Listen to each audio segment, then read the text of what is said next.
Who is JD Vance? Well, I'll start with what Donald Trump had to say about the man today. If we look at the Ohio senator on Truth Social, about an hour before it was anticipated, Donald Trump went on and made this announcement on his Truth Social. After a lengthy deliberation and thought, and considering the tremendous talents of many others, I have decided that the person best suited to assume the position of Vice President of the United States is Senator J.D. Vance of the great state of Ohio.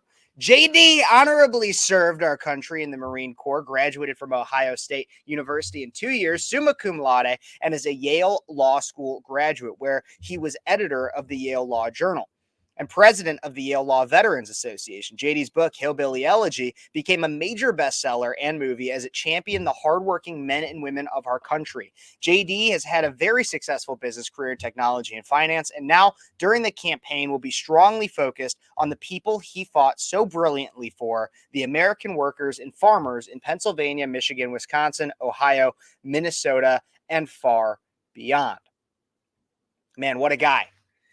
If we even want to know a little bit more about who JD Vance is, we could take a look easily at his own Senate campaign. When he ran for Senate just back in 2022, he released this video, and this is what many are calling exactly what we should be looking at when it comes to understanding who JD Vance is. Take a look and listen to this from JD Vance's Senate campaign. I wrote Hillbilly Elegy because I wanted to give people a sense of what it was like to live in a community like mine. I didn't think a whole lot of stories were told about white working class Americans. I didn't think a lot of stories were told about people who were struggling with some of the problems we were struggling with, joblessness, drug addiction, and so forth. And I thought that I could tell a story that would make people understand my family a little bit better, and maybe in the process, understand the struggles of a lot of families in Middletown, the state of Ohio more broadly. JD carries where he came from everywhere with him. And he talked all the time about how much he loved Middletown and Ohio and his family. And he would tell me all of these stories about why it was the greatest place in the world. In his mind, this is the center of the universe. And that's one of the reasons that he was so enthusiastic about bringing his whole family back here. I am from Ohio. I grew up in this state. I left to join the Marine Corps, and I came back to build a business and to raise a family because we wanted to raise our family in a place that's beautiful, that has great people, and that has great values. And this is my home. I love this place and I care about it. These are his people. This is where he's from. These are the people who carried him through difficult times in life. And he really believes, and I believe that if he can get himself into a position to make a difference for them, he will. I'm running for U.S. Senate because the people that I grew up around, the people across the state of Ohio who are trying to achieve the American dream, they actually need somebody to fight for them. Right now in Ohio, people who are working hard, they're playing by the rules, they're trying to get ahead, they're trying to make a better life for their children. The leaders of this country think they're stupid, they think they're bigoted, they judge their viewpoints, they're shipping their jobs overseas. No one is fighting for working and middle-class Ohioans who are just trying to build a good life for themselves. I want to be the person who's fighting for them. We are a good country with good people, and when we support each other, we actually can accomplish great things.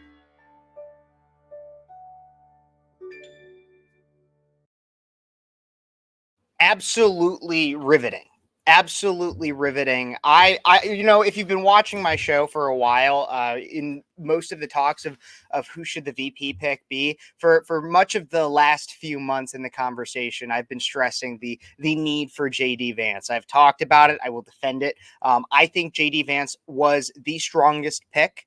I will not deny the idea that some are claiming that it's a risky pick, and we'll talk about that.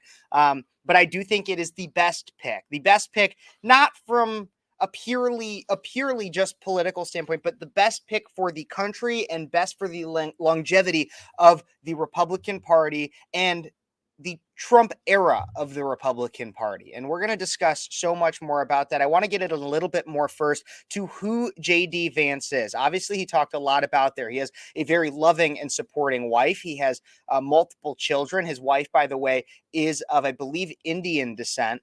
But we could take a look at about JD Vance from his own website.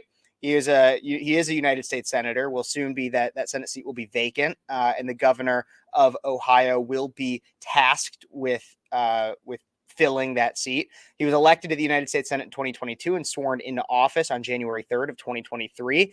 JD was born and raised in Middletown, Ohio, a once flourishing American manufacturing town where Ohioans could live content middle-class lives on single incomes. Over time, many of those good jobs disappeared, and JD's family suffered the effects along with many others.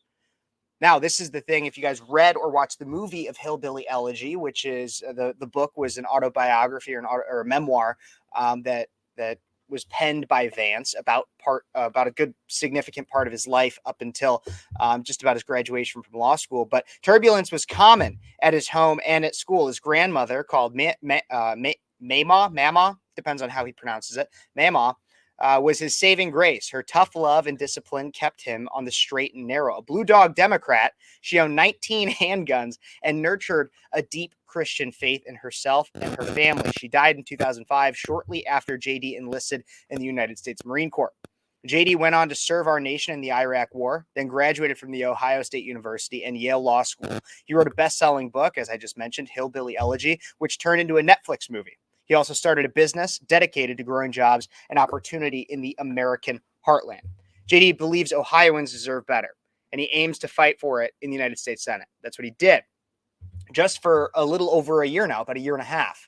And now he will be our vice presidential candidate and likely our vice president, assuming Trump wins come November. Now, a lot of this understates what JD went through, at least in his book and pictured in the movie. His mom was addicted to drugs. The reason why his grandmother was so influential in his life is because his mother was addicted to drugs. His father not present for most of his life. JD Vance had to go through a lot to get to where he was, to where he is. He lives a relatively relatable life. Not just relatable, but a struggle that many in America can relate to. He's not a pampered, privileged individual. He came from humble beginnings, more than humble, and knows what it's like to struggle as an American citizen. And for that, I think it's very, very admirable. Along with that, we even mentioned the fact that, yes, his wife is of an Indian descent. I believe he met her through Yale Law School. While he was in Yale Law School, he had to come back.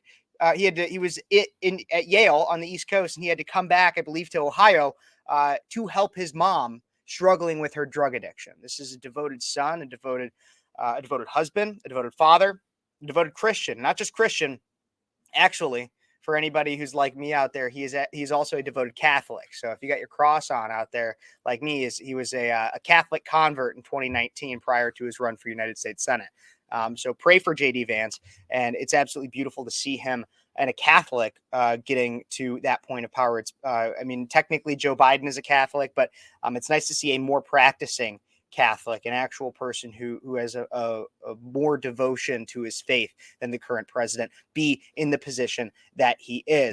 Check out some of my other videos. I'd really appreciate it. And tune in. Like, subscribe, share, comment, ring that notification bell, all that fun stuff. God bless you. God bless America. And until next time, you've been watching Speechless.